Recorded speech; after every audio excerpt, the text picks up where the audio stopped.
Okay, so now we're going to talk about some stuff that's really quite sad. Why are the eagles dying? How are they dying? And why are we worried about them so much? So there's 4 main reasons that we're finding eagles dead, and we're going to tick through them. So first of all... Well, they collide with things a lot. They collide with wind turbines, power lines and cars. So wind turbines are really obvious, James. The main part of the turbine's obvious, but the tips.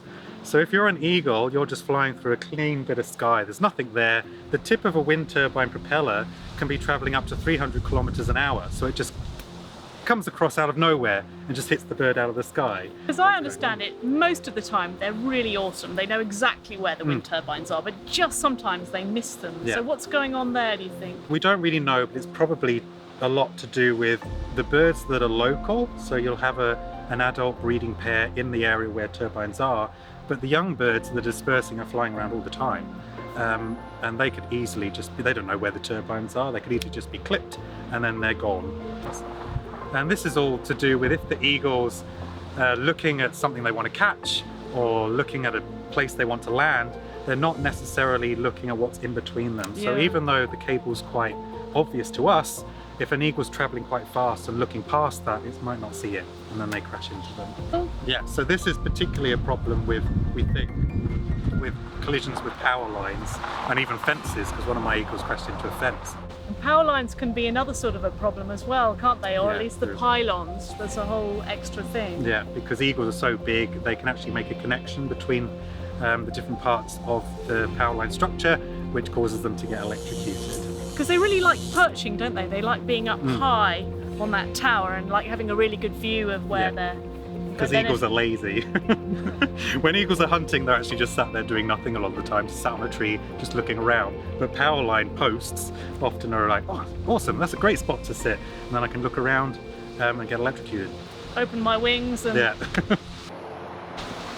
So then we've got one more thing, don't we, that they collide with, and that's cars. So this is a sad one because Tassie is quite renowned for the amount of dead things that are on the road. And the problem with these dead things to us, they look a bit disgusting when we see a paddy melon or a wallaby just sat there. To an eagle, it's like, woohoo, lunch, I'm coming down. And they fly down, eat a lot of food, because an eagle can carry quite a lot of food weight in its crop, this area underneath its neck. And when it comes to taking off, they're big anyway, so it takes them a long time to take off. And then if they're carrying this extra weight even longer, and a car just comes along and takes them out. Another bird that I was tracking, little Wilbur, he came down, had some breakfast, and then was hit by a car. So the last one, or last big one we think is an issue, is poisoning. People shoot wallabies and possums, and then the eagles eat the wallaby or the possum, and that's got lead shot in it. Yes, exactly. And then that causes the birds to become poisoned. And then the other one, which we don't know whether it's a big issue in wedge-tailed eagles or not, it is a big problem in owls, is rodenticides. So if we put poison down to kill pests, rabbits, rats, whatever, the eagles will eat these animals because they're looking unwell, so they're easy to catch, or they're dead. And then the eagles themselves, or the owl or whatever, will get poisoned. And you're doing some research on this right now, aren't you? I am, and the results seem to suggest, breaking news, that rodenticides may be a problem in wedge-tailed eagles. So that's the bad news, there's all the sad things that are happening, but are we doing anything? Is anything being done to try and help the eagles? So... Well, yes, there is a bit. So obviously the companies that are running the power lines, Tas Networks, they're putting a lot of money into both looking out to see where the hotspots are, if there are any, where eagles are dying, and trying to address those. They're putting up flappers, aren't they, to try and show eagles to help them spot where the power lines are. The wind farms are trying to put a lot of technology into, well, trying to avoid eagles being in the wind farm area. So there's lots of work going into that and research going into that.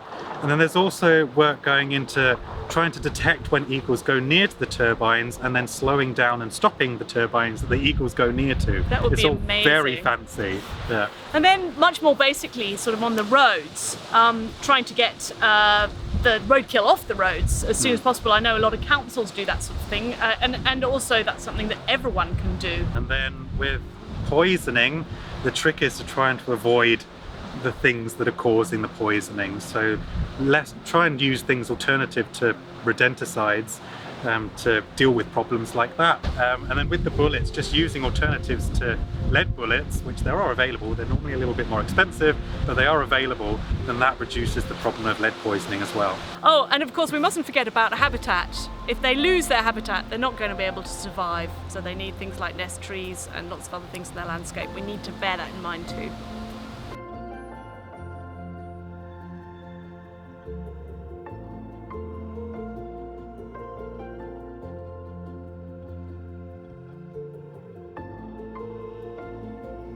But also other aircraft, even helicopters, birds will come, and I'm just watching my glass.